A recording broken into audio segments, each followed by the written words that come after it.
three main critical attributes of progressive-minded leadership. Number one, vision. Number two, knowledge. Number three, the will, that is the courage.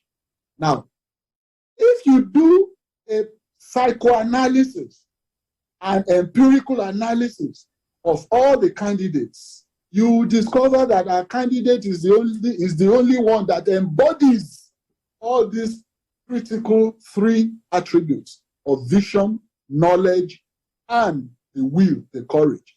And I can go on and on to explain. One, visioning.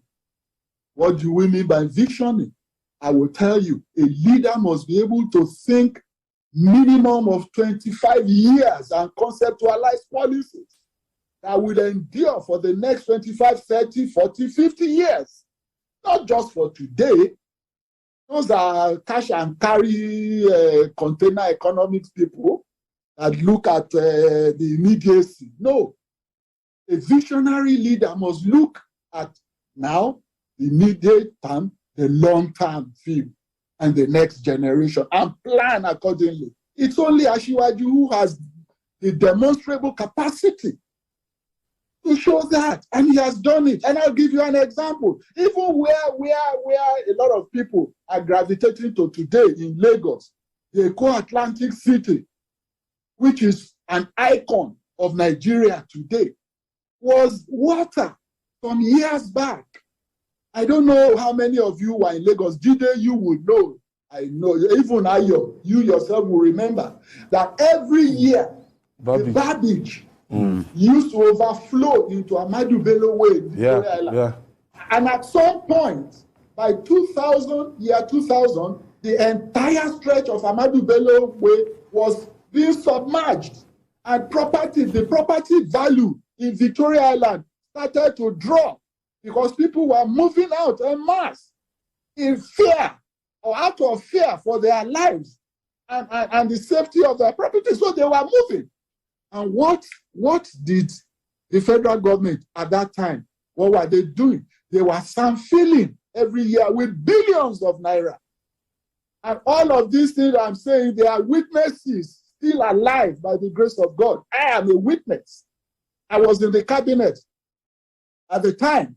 So I knew exactly the A to Z of the visioning, the conceptualization, the policy execution and monitoring that translated into Equate Atlantic today.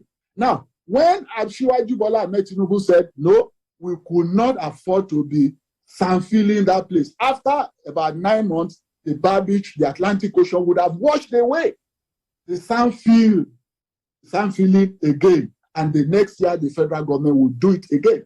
And so Asiwaju brought out a plan that, look, the best thing was to have a permanent and enduring solution, not this ad hoc money guzzling, solution every year. And what happened?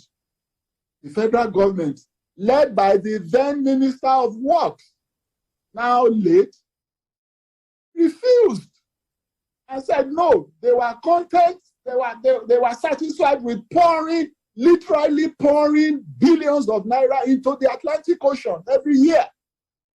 And of course, you and I know what that means or what that meant at the time.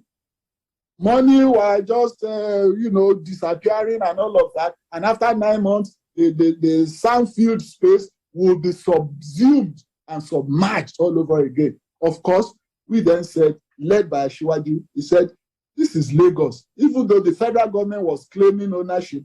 But geographically, this is in Lagos State. And so we must take our destiny in our hands.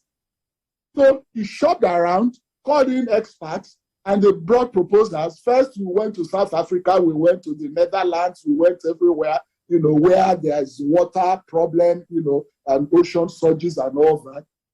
Eventually, the solution came, and the experts brought the proposal, and Asiwaju drove that thing and said that place must be translated into a permanent city, a new city, to protect Victoria Island, and then, to create another vista extend the frontiers of Lagos in terms of tourism, in terms of financial, engineering and all of that, in terms of business, in terms of every sphere of life.